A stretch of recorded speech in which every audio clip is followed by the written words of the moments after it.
인사하십니다. 샬롬 하고 인사하십니다. 샬롬 샬롬 샬롬 샬롬 샬롬 샬롬. 하나님 사랑합니다. 여러분 주 안에서 사랑합니다.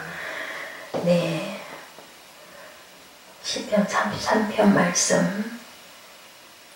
너희 의인들아 야훼를 즐거워하라. 네, 다윗의 미스길 그렇게 나와 있는데요. 의인들아 여호와를 즐거워하라고 말씀하시네요. 주께 감사하라. 아멘 아멘. 네, 우리들이 세상을 사는 사람들 가운데 다들 모두들 행복하게 살고 싶어 하는데요. 네, 그렇게 살고 싶어 하지만 행복하게 살기 원하고 그 삶 가운데서 우리가 기쁨을 찾기를 원하는데 좋은 일만 있기를 소원하는데 항상 좋은 일만 있는 것은 아닙니다. 세상을 살다 보면 내가 마음먹은 대로 모든 것이 되지 않을 때가 많아서 저도 그래요. 아이고 정말 너무 힘들다. 우리 학교 다닐 때 살겠어 하는데 가끔은 정말 가끔은 아이고 정말 죽었으면 좋겠다 이런 생각들을 할 때가 있죠. 절망에 빠질 때도 있습니다. 그런데 우리는 과연 어떠한 삶을 살아야 될 것인가? 어떻게 이런 문제를 해결하고 가야 할 것인가? 하나님, 우리가 이런 문제를 만났을 때 어떻게 하면 좋을까요? 절망 속에 그 정황에 빠졌을 때 어떻게 하면 좋을까요? 주님께서 우리에게 말씀하시네요. 절망을 바라보지 말고 문제를 바라보지 말고 문제 건너편에 계시는 하나님을, 주님을 바라보라. 문제보다 더 크게 역사하시는, 우리가 할 수 있는 것은 한계가 있고 사람이 하는 것은 사람이 하면 돼요. 그죠? 그것이 안 되는 부분을 하나님께서 하시니까 사랑하는 자녀에게 떡을 달라고 그러는데 돌을 줄 리가 없죠. 우리 아이들 길러보면 당연히 부모님은 더 좋은 걸로 주려고 그 아이를 위하여 최선의 것들을 준비하고 있는 게 맞으면 우리 아버지시는 우리 하나님께서는 어떻게 하실까 생각해보면 답이 나와요. 그죠? 그런데도 우리는 항상 두려워합니다. 믿음의 자세로 우리가 항상 긍정적으로 전진해 나가야 되는데 그게 안 돼서 항상 이렇게 절망 가운데 빠지고 낭망하고 분노하고, 그죠? 그리고 원망하고 비방하게 됩니다. 우리들이 문제는 문제만을 바라보고 크신 주님을 바라보지 못하기 때문에 우리가 아주 힘들고 어려울 때 하나님이 그곳에 함께 계신다. 전에도 저희들 같이 말씀 나눌 때 그랬던 것 같아요. 아주 어려운 상황에 주께서 십자가에 못 박히셨을 때 하나님도 함께 그것을 그만큼 아파하고 계신다. 우리 또 예수 그리스도께서도 우리 문제 앞에 하나님, 그때 그랬다고 그랬죠? 어떤 포로가 잡혀갔다가 어디에요? 그 가스실 거기에서 도망가다가 붙들려 와서 그 심한 고문으로 서서히 소년이었다고 그랬어요. 죽어갈 때 그것을 바라보면서 도저히 참아볼 수가 없어서 주님은 뭐하고 계십니까? 하고 울부짖고 기도했다고 그러죠. 그랬더니 나도 거기에 함께 그 고통을 당하고 있노라 라고 말씀을 하셨다고 제가 그 말씀 전한 것 같습니다. 그래서 우리는 항상 주님을 찬양해야 된다. 우리가 그 모든 것을 이기기 위해서는 찬양해야 된다. 모든 감사와 찬송과 영광과 존귀를 받으시기에 합당하신 주님께 찬양을 올려드려야 된다. 우리 본문 1절 2절에 너희 의인들아 여호와를 즐거워하라. 찬송은 정직한 자들이 마땅히 할 바로다. 수금으로 야훼께 감사하고 10줄 비파로 찬송할지어다 라고 했네요. 세상 살다가 아무리 좋은 것도, 아무리 좋은 지위도 명예도 재산도 다 놓고 가야 되죠. 갈 때는. 근데 우리가 가지고 가는 거 딱 한 가지가 찬양을 가지고 간다고 그러죠. 네, 찬양만은 우리가 하늘나라에 가서도 계속 해야 되는 거고, 거기에서는 찬양을 잘하는 사람이나 못하는 사람이나 다 똑같이 다 잘할 수 있다고 합니다. 이사야 43장 21절에 이 백성은 내가 나를 위하여 지었나니 나를 찬송하게 함이라. 예, 우리를 주님을 찬양하기 위해서 택하셨다는 거예요.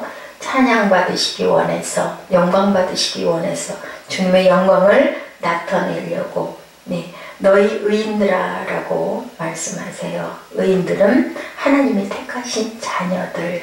우리가 의롭다 칭함을 받았죠. 그냥 의로운 사람은 한 사람도 그럴 자격은 없어요. 하나님을 기뻐하고 즐거워하라. 찬송은 정직한 자들, 하나님이 택하셔서 의인으로 만들어진 저희들이 불러야 할, 영원히 불러야 할 그러한 찬송입니다. 3절에 읽어주실래요? 새 노래로 그를 노래하며 즐거운 소리로 아름답게 연주할지어다. 네, 모든 악기를 동원해서 아름다운 찬양을 주님 앞에 드릴 때 새 노래라고 말씀하세요. 새 노래는 누가 부를까요? 구원받은 자들이 부르는 것이 새 노래입니다.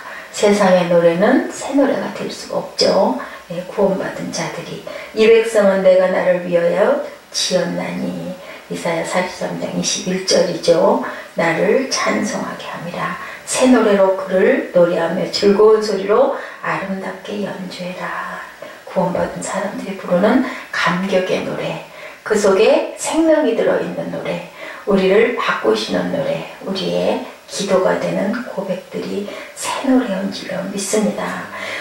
할렐루야로 찬양하라고 말씀하세요. 이 새 노래는 예수 믿고 나서부터 어디 갈 때까지, 천국 갈 때까지, 그리고 천국 가서까지 부를 수 있는 영원한 우리의 노래입니다.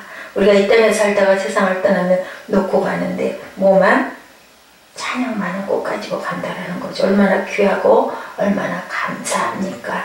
사도행전 16장에 바울과 실라가 빌립보 감옥에서 어떻게 했어요? 억울하게 갇혀가지고 정말 온몸에 그 채찍에 맞음으로 피투성이가 돼가지고도 착고에 채워져가지고도 그때도 찬양할 때 뭐라고 말해요? 16장 25절에 보니까 한밤중에 바울과 실라가 기도하고 하나님을 찬송하며 누가 듣더라?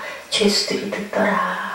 왜 들었을까요? 죄수들이 시끄러워 어디서 이렇게 떠들고 시끄럽게 그렇게 고함을 치고 해? 그따위로 그럴 거야. 그리고 두들겨 팰 수도 있는데 그렇다면서요. 감방에나 먼저 들어온 사람들이 아주 뭐 왕처럼 군림을 한다는데 한밤중에 찬양했을 때, 기도했을 때 듣더라.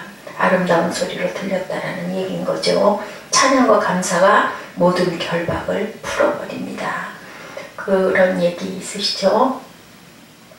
어느 나라가 그랬다고 그러던데요. 흩어지면 죽고 뭉치면 산다. 이건 하나님 말씀은 아니지만 그런 것 같아요. 우리가 공동체 안에서도 서로 탓하고 원망하고 비방하고 책임전가하고 미워하고 헐뜯고 물고 뜯으면 가정이든 사회든 직장이든 교회든 그러면 결국은 깨질 수밖에 없습니다. 분열은 깨지죠. 감사와 찬양은 결박을 푸는 줄로 믿습니다. 우리 알죠? 사랑하면 모든 것들이 녹일 수가 있고 미워하면 그것은 생명을 죽이는 깨뜨리는 일입니다. 하나님께서 기뻐 받으시고 옥토를 흔들어 버리시고 문을 열어 제끼시고 손과 발을 매인 것을 풀어 버리시고 그로 말미암아 지키던 간수가 회개하고 예수 믿고 그러고 나면 뭐가 열려요? 교회가 열렸죠. 이런 역사가 지금도 일어나는 줄로 믿습니다. 우리가 뭐 할 때? 감사할 때, 그리고 찬양할 때, 그리고 충만해졌을 때, 감사하고 찬양하고 충만해지면 믿음도 커지고 하나님이 기뻐하시는 상으로 교회가 세워지는 줄로 믿습니다. 하나님께서 주시죠. 욥이 어땠습니까? 그 많은 재산에 자녀가 10명씩이나 되고 아내가 있고 했었는데 하루아침에 그 사단이 들어오는 바람에 하나님이 허락하셨다고 그랬죠. 생명은 나도 분명히 욥은 나를 배신하지 않을 거다라고 말씀을 하셨었어요. 근데 어땠습니까? 21절에 보니까 누가 주신 분도 야훼시고 거두시는 이도 야훼시오니 야훼 이름이 찬송을 받으실지니라 라고 그렇게 고백합니다. 10자녀를 잃어버렸죠. 피부병으로 그 온몸을 기왓장으로 긁었죠. 아내가 차라리 죽어버리라고 그러고 가버립니다. 친구들은 와서 네가 뭘 잘못했길래 그러냐 회개해라 라고 오히려 더 아프게 합니다. 아무도 없습니다. 다 떠났습니다. 이게 무슨 얘기를 하고 있는 걸까요? 우리가 세상에서 환난 날에 하나님께서 우리를 바라보고 계신다라는 거예요. 그랬을 때 욥은 결국은 내 생명을 주신 이도 야훼시고 거두시는 이도 야훼시니까 우리는 찬양해야 한다라고 고백을 합니다. 마음에 얼마나 아픔이 컸었겠습니까? 그러니까 욥 같은 믿음이 없다라고 얘기를 하죠. 찬양과 감사는 무엇을 가져와요? 위대한 승리를 가져오는 줄로 믿습니다. 역대하 20장에 여호사밧 왕이 아람 군대와 싸울 때 너무너무 부족하고 능력이 없었죠. 여호와께서 오셔서 말씀하시죠. 내가 너희와 함께 할 것이다. 그랬을 때 어떻게 했어요? 성과대를 만들어서 맨 앞에서 찬양하게 했습니다. 작전 모의를 하지 않았죠. 어떻게 하면은 우리가 이 약한 군대를 끌고 이길 수가 있을까? 도저히 감당할 수가 없어 하고 머리를 싸매고 낑낑 걱정하고 염려하고 울부짖고 그러지 않았어요. 그냥 하나님의 말씀에 순종하면서 맨 앞에 무엇을 성과대를 군대가 그랬을 때 완전히 멸망당하는 그런 역사가 있도록 이기도록 누가 만드셨어요? 하나님이 하셨어요. 우리가 할 수 있는 것은 한계가 있습니다. 야훼께 감사하세 그의 인자심이 영원하도다 이렇게 찬양했죠. 나아갈 때 하나님의 역사로 아람 군대가 멸망을 당하는 그러한 기적을 누가 만드세요? 하나님이 만드세요. 기적은 우리가 만드는 게 아니고 하나님이 만드십니다. 우리의 일생은 찬양과 감사가 되어야 할 줄로 믿습니다. 힘들어도 감사하고 슬퍼도 감사하고 어려워도 감사하고 그리고 찬양할 때 하나님의 은혜가 임하고 그리고 우리가 내 옥문이 열리는 착고가 풀리는 그러한 기적이 일어날 줄로 믿습니다. 모든 상황 속에서 우리 감사하십시다. 의미 있게 보람 있게 그래서 행복한 복된 삶을 살아가기를 원하신 하나님의 그 마음을 저희들이 받아가야 할 줄로 믿습니다. 유태용 박사 이야기입니다. 소망교회 장로님이신데 언제까지나 나는 꿈꾸는 청년이다. 청년이고 싶다 이런 책으로 간증이 나와 있습니다. 전북 임실 두메산골에서 소장농의 아들 머슴의 아들로 태어났습니다. 하루하루 그 옛날에 얼마나 먹고 살기도 힘들었죠. 게다가 아이들은 얼마나 많았습니까? 그 가족 아이들이 모두 형제들이 초등학교를 졸업을 하지를 못했대요. 너무 가난해서. 그런데 이 유태영 학생은 머리가 그렇게 비상했다고 합니다. 일을 하면서도 책을 손에서 놓지를 않았대요. 하나님의 은혜죠. 4학년 때 두메산골에 교회가 들어왔대요.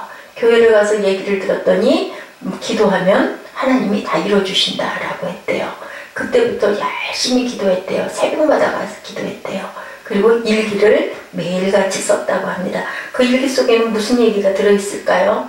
하나님 내가 뭐가 되고 싶으니 되게 해주세요. 뭐 초등학교 4학년이 무슨 대단한 일기를 썼겠습니까? 그런데 그때부터 열심히 일기를 썼대요. 그리고 나서 나중에 그 초등학교를 가까스로 졸업을 하고 그 자기가 쓴 일기를 들춰보니까 어려울 때 감사, 힘들 때 감사, 추울 때 감사, 배고플 때 감사 그렇게 써져 있더랍니다. 어린 학생이 참 대단한 하나님의 은혜를 받았구나 생각이 듭니다.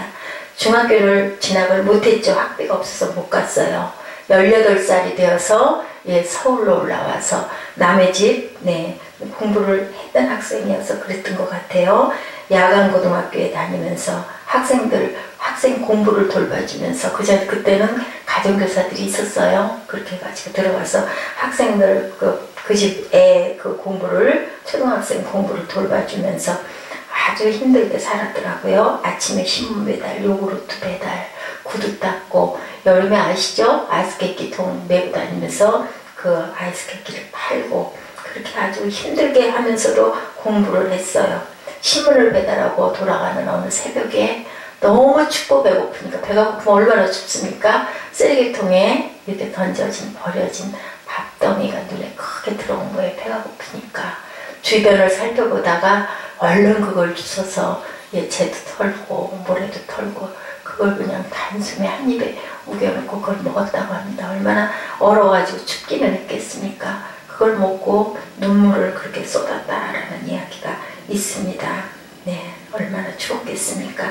그런데 이 학생이 기도하면 다 이루어진다라는 그런 그 말씀을 그대로 믿고, 네, 항상 감사하는 것은 나 같은 죄인을 그래도 하나님이 알게 하셔서 나를 이렇게 구원받은 자녀가 되게 해주셔서 감사합니다라는 생각을 했죠.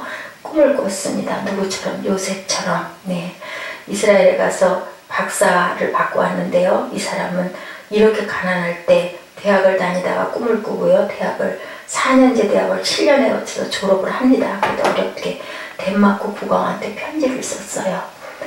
글쎄요, 저는 이 내용을 보면서 야, 대단하다는 생각이 들어요. 우리는 어떻게 감히 덴마크 국왕에게 편지 쓸 마음을 먹었을까요? 그런데 편지를 썼는데 국비 장학금이 옵니다. 그래서 덴마크에 유학을 가게 되고, 그리고 다시 이스라엘로 유학을 가서 박사를 따고 건국대학교 부총장으로 재직하다가 은퇴를 하신 유태영 박사님의 얘기예요. 실제 있었던 얘기. 이렇게 꿈을 품으면 아주 시골에서 그렇게 가난한 소장농의 아들로, 머슴의 아들로 태어나가지고 초등학교를 못 다닐 그런 지경에 있는 가난한 집안에서 그렇게 힘들게 그렇게 뛰어다니면서 오죽이나 추우면 방에 불을 못 넣어서 그냥 뛰어다녔대. 너무 춥고 있을 수가 없으니까. 그러다가 새벽이 되면 교회로 갔다고 합니다. 그래서 새벽 기도를 하고 신문 배달을 하고 이런 삶을 살면서도 끝까지 자신의 꿈을 포기하지 않고 하나님께 의지하고 감사의 생활을 하고 감사의 기도를 하면서 이렇게 비전을 품고 달려갔을 때, 그러면서 그분은 그렇게 말씀을 하신대요. 도무지 가능성이라고는 없는 나의 정말 가난하고 열악한 삶이었는데 하나님을 의지하는 덕분에 고통을 고통으로 여기지 않게 된 것이 너무 감사했다. 그러므로 우리가 호흡이 닿는 날까지 주님께 감사해야 된다라는 말씀을 그렇게 하셨다고 합니다. 시편 150편 6절이죠. 호흡이 있는 자마다 야훼를 찬양할지어다. 숨이 끊어지는 그날까지 우리는 찬양하고 감사해야 될 줄로 믿습니다. 그리고 또한 말씀을 사모해야 되겠죠. 34편 4절 읽어주십시오. 여호와의 말씀은 정직하며 그가 행하시는 일은 다 진실하시도다. 주님을 찬양할 때 주님께서 우리에게 말씀을 통해서 말씀하시고 은혜를 주시죠. 우리가 정말 주변의 소리들 들을 것만 듣고, 그죠? 듣지 말 것은 귀를 막아야 되고, 생각되어지는 부분도 하나님의 말씀에 온전한 말씀만 우리가 생각해야 되는데, 너무너무 요즘에 그 인터넷 매체들이 발달되다 보니까 잘못된 루머도 너무 많고 사람을 죽이는 소리도 너무 많고 그것으로 인해서 생명을 끊는 일도 너무 많습니다. 볼 것만 보고 들을 소리만 듣고 말도 가려서 해야 되겠죠. 왜 말씀을, 주님의 말씀을 앞세우고 전신갑주를 입어야 할 줄로 믿습니다. 6절에 뭐라고 말씀하세요? 여호와의 말씀은 하늘이 지음이 되었으며 그의 만상을 그의 입기운으로 이루었다. 네, 9절이요.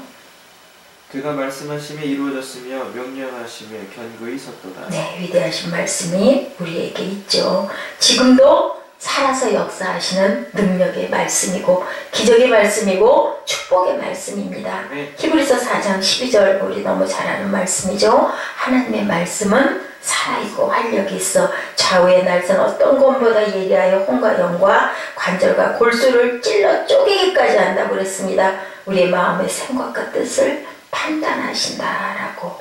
예, 하나님의 말씀은 능력이죠. 예수께서 귀신 들린 자를 무엇으로? 말씀으로 내어 쫓으셨습니다. 마태복음 8장 16절에 저물매 사람들이 귀신 들린 자를 많이 데리고 예수께서 오거늘 예수께서 말씀으로 귀신들을 쫓아내시고 병든 자들을 다 고치셨다. 예수께서 말씀으로 귀신 들린 자를 쫓아내시고 병든 자들을 고치시니 예수님의 말씀에 위대한 능력이 있듯이 오늘 우리가 주님의 말씀을 의지하고 나아갈 때 주님의 전신갑주를 입을 때 어떠한 세력도 우리를 깨뜨리지 못할 줄로 믿습니다. 나는 예수를 믿는 크리스찬입니다. 이렇게 고백한 얘기가 있습니다. 여러분 아실 거예요. 임재범 씨. 예. 여러분 윤복희 씨 그 노래를 그 리바이벌 해가지고 굉장히 떴던 가수가 한참 시에 빠져 있을 때 아내가 권했다고 합니다. 성경을 읽으세요 라고 권해서 너무 죽겠으니까 아주 환각 증세에 그냥 아주 나쁜 사단이 들어온 거죠. 그랬는데 이 사람이 살아난 건 아내의 말을 믿고 그대로 실행을 한 게 살아난 거예요. 그래서 말씀을 읽었더니 말씀이 마음에 평안을 줬다고 합니다. 예, 부인 때문에 시작이 됐는데 그리고 나서 나는 예수를 믿는 크리스찬입니다 하고 간증할 수가 있게 됐다고 합니다. 아무 이유도 없이 불안이 엄습해왔대요. 너무 두렵고 사람이 뭐라 그럴까 그냥 이렇게 정상적으로 앉아있을 수가 없을 만큼 두려움이 우리가 생각할 때는 굉장히 명예롭고 좋은 것 같지만요. 이렇게 인기인들이 굉장히 정신적으로 피폐하죠. 왜냐하면 누가 내 인기가 무너질까봐 염려가 되고 항상 긴장하고 있습니다. 그 세계를 조금 더 아는데 네, 하나님의 평안을 경험하게 됩니다. 성경을 읽는 순간 하나님을 향한 믿음이 하루하루 쌓여갔다고 합니다. 말씀에 빠져서 살았다고 합니다. 그래서 우울증이 벗어나고 말씀을 묵상하면서 나는 크리스찬입니다 라고 당당하게 고백할 수 있는 그리고 모든 불안이 다 사라졌다고 합니다. 시편 119편 105절 우리 붙들고 사는 말씀이죠. 주의 말씀은 내 발의 등이요 내 길의 빛입니다. 이 고백이 우리들의 고백이 되어야 할 줄로 믿습니다. 느헤미야 8장 5절 6절에 에스라가 모든 백성 위에 서서 그들 목전에 벽을 책을 펴니 그때는 정말 하나님 말씀이 귀했던 것 같아요. 그죠? 새벽부터 저녁까지 서서 아멘 아멘 하면서 땅에 꿇어 엎드려서 눈물을 쏟으면서 회개하고 통해 자복하는 그런 얘기가 나오죠. 우리는 항상 아멘으로 주님의 말씀에 화답해야 할 줄로 믿습니다. 그리고 또한 우리는 주님을 경외해야 되겠죠. 시편 33편 8절입니다. 읽어주십시오. 온 땅은 여호와를 두려워하며 세상의 모든 거민들은 그를 경외할 네, 경외란 말은 두려워하고 떨리는 마음으로 하나님을 우러러봐야 되는 그 마음이죠. 옛날에 어땠어요? 자녀들이 그게 썩 좋은 모습만은 아니기도 하지만 요즘에 조금 필요한 부분도 있는 것 같아요. 아버지하고 그 아들이 상을 딸들은 같이 앉지도 못했어요. 겸상해서 밥을 먹을 때 할아버지하고 아버지하고 손자하고 이렇게들 하죠. 대가족이었을 때 어때요? 할아버지가 하고 기침하시고 수저를 드셔야 그리고 슬금슬금 밥 먹는 소리를 어디를 씹는 소리를 냅니까? 뭐 어디를 무슨 얘기를 합니까? 그게 다 좋은 건 아니지만 어떤 면은 그죠? 그렇게 어른을 존경하고 경외하는 마음 그런 마음을 갖는 것처럼 하나님 앞에서는 더더군다나 그래야 되겠죠. 예배 시간도 그렇고 보면은 아주 너무 자유한 부분이 글쎄요 하나님을 경외하는 부분일까 저는 참 보기 싫었던 부분이 있었습니다. 책상다리를 하는 부분들 왜 예배드리면서 책상다리를 합니까? 그거는 참 아닌 것 같다는 생각이 들었어요. 조금 불편해도 정말 오랫동안 2시간 3시간 이렇게 무릎을 꿇을 때는 힘이 들면 약간 무너져 앉을 수도 있고 하지만 의자가 있는 그런 성전에서 책상다리는 온전치 않다라고 저는 그렇게 바라보였습니다. 사실은 자세도 굉장히 중요해요. 하나님께 우리 예배를 드릴 때 내가 어떤 모습을 갖고 있는지 물론 경건의 모습만 있으면 잘못된 것이긴 하지만요. 어떤 면은 우리가 그 자세를 정확하게 온전하게 단정하게 했을 때 우리 마음밭이 또한 우리 마음이 그럴 때 자세가 단정하게 되고 뭔가 좀 약간 이렇게 긴장하고 그죠? 딱 하나님 앞에 온전하게 정돈된 모습 그 모습이 그 마음에서 그 영혼에서 하나님께 향한 경외하는 마음과 사랑이 저는 그렇게 우러난다. 저는 교회 다닐 때 그러지 않았습니다. 아무리 믿어도 시편 33편 7절입니다. 그가 바닷물을 모아 무더기같이 쌓으며 깊은 물을 곳간에 두시도다. 네, 10절 읽어주실래요? 여호와께서 나라들의 계획을 폐하시며 민족들의 사상을 무효하게 하시노라. 네, 11절 여호와의 계획은 영원히 서고 그의 생각은 대대히 이르리로다. 네, 염려하지 마시고 걱정하지 마시고 여호와의 생각과 계획은 어디까지 영원하시고 대대에 이르신다라고 말씀하세요. 우리가 할 건 뭘까요? 맡기는 일밖에 없어요. 애쓰고 힘들고 이걸 도대체 어떻게 하면 좋아 해봐야 어떤 목사님이 그러시더라고요.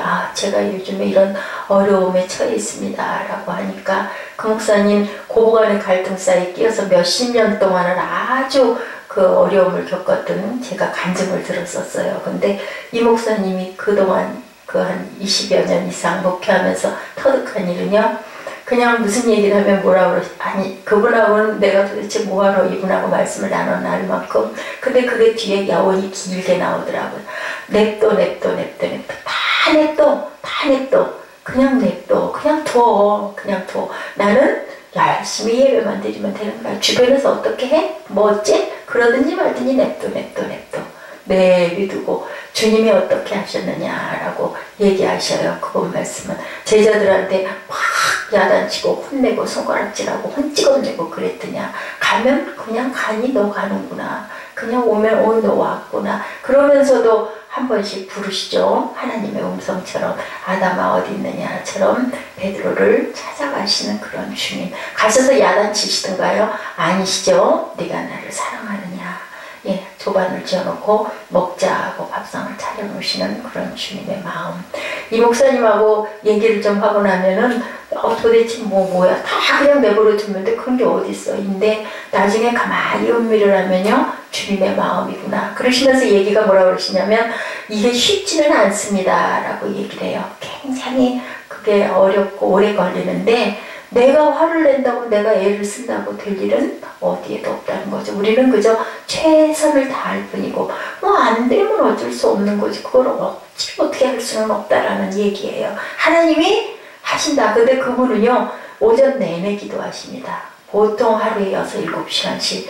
그게 남자 목사님이니까 가능하지 않을까 저는 그 생각이 들어요. 근데 어찌됐든 간에 제가 한번 물어보시길래 그러게요, 2시간 정도 기도를 그렇게밖에 못합니다 라고 얘기했더니 목사님 5시간 이상 기도하세요. 집사님들도 2시간은 기도하신다. 그래서 제가 참 마음으로 민망한 생각이 들었습니다. 그런데 하여튼 시간이 중요한 건 아니고 정말로 오전에는 그분하고 통화가 안 돼요. 한번 사모님에게 제가 며칠 전에 여쭤봤더니 오전에는 기도하세요 그러시더라고요. 그러니까 전화고 뭐고 아무것도 통화가 되질 않습니다. 이렇게 기도하시는 분, 그냥 냅두는 것만이 아니라 그냥 아무렇게나 있는 게 아니라 그렇게 두고 내가 할 수 있는 게 아니니까 나머지는 기도한다는 거죠. 기도밖에 없습니다. 사람들은 자기가 항상 모든 것의 중심이 되려고 하는 게 문제예요. 그죠? 중심에 누가 계셔야 하는데 하나님이 계셔야 되는데 아무리 어려워도 주님 앞에 완전한 것이 없죠. 그리고 완전히 옳은 것이 없습니다. 그렇기 때문에 우리는 겸손해야 되고 머릿속이요 주님 앞에 경배하고 우리 자신을 낮춰야 되는 거죠. 나는 못합니다. 누가 하십니까? 주님이 하십니다. 주님이 이 상황 아시잖아요. 주님이 우리를 보고 아시고 계신다면 우리가 잘못하는 거, 우리가 비방하는 거, 우리가 낙심하는 거, 우리가 절망하는 거, 우리 믿음이 흔들리는 거, 모든 거 다 하나님이 알고 계십니다. 야훼의 계획은 영원히 서고 그의 생각은 대대에 이르리로다. 하나님의 생각, 하나님의 뜻이 이루어진다는 거죠. 우리 개인 가운데, 그리고 가정 가운데, 사회 가운데, 우리 교회 가운데 주님의 뜻이 온전히 서게 된다는 겁니다. 그러면 되지 않았을까요? 제가 기도했었다니까요. 전 도저히 이제는 안 되겠고 하나님 나 데려가세요. 죽으나 하면 너무 힘이 들면 드니까 다 나누고 싶습니다. 그냥 저는 딱 그냥 이러고 싶습니다 하고 기도했더니 기도의 결과는 거꾸로의 감정을 주셨어요. 이게 하나님의 마음일까 아니면 내 정욕일까 굉장히 그거 가지고 고민을 했는데요. 그래도 저는 하나님이 저를 지으신 부분 중에 가장 그나마 다른 사람하고 조금 다른 부분은 하나님이 주신 마음이면 깨뜨리고 부시고 깨부시고 남을 뜯고 모함하는 게 아닌 마음은 하나님의 마음이니까 좋은 것이면 그것은 저는 바로 내가 하고 싶지 않은 거라도 그냥 그대로 실천하고 선포합니다. 그것이 하나님이 저를 바라보시는 것 같아요. 사람들이 예, 염려를 해요. 그죠? 여러 가지 얘기가 들리면 예, 이런 일도 있고 저런 일도 있는데 어떻게 하면 좋습니까? 라고 했을 때 염려하지 마세요. 그렇게 우리들 권면하시는 저 여러분 되십시다. 하나님이 계시잖아요. 기도하면 됩니다. 시편 33편 12절입니다. 읽어주세요. 여호와를 자기 하나님으로 삼는 나라 곧 하나님의 기업으로 선택된 백성은 복이 있도다. 아멘. 18절 20절. 여호와는 그를 경외하는 자 곧 그의 인자심을 바라는 자를 살피사 우리 영혼이 여호와를 바라며 그는 우리의 도움과 방패시로다. 아멘. 네. 어땠어요? 다윗이 사울왕을 그렇게 죽으러 쫓아다녔을 때도 누구만 믿었어요? 하나님만 믿고 절대로 사울왕을 해치려는 생각을 안 했죠. 뭐라고 그러세요? 나의 힘이신 여호와여 내가 주님을 사랑하나이다. 시편 18편 1절에 그렇게 말씀하고 있습니다. 내가 주님을 사랑하고 내가 주님을 사랑할 때 주님도 또한 우리를 바라보시며 항상 변함없는 그 눈길로 우리를 사랑하시면 모든 일은 합력하여 선이 될 줄로 믿습니다. 새 노래로 그를 노래하며 즐거운 소리로 아름답게 연주할지어다. 네, 점선님 기도 새롭게 되게 해주시옵소서 했는데 오늘 하나님이 새 노래로 노래하라고 이렇게 답을 주십니다. 제가 듣고 점선님 기도 먼저 듣고 이렇게 말씀드린 게 아니고요. 제가 묵상한 말씀입니다. 히브리서 4장 9절에서 13절 말씀까지 우리 같이 합독하시고 기도하는 시간 갖죠.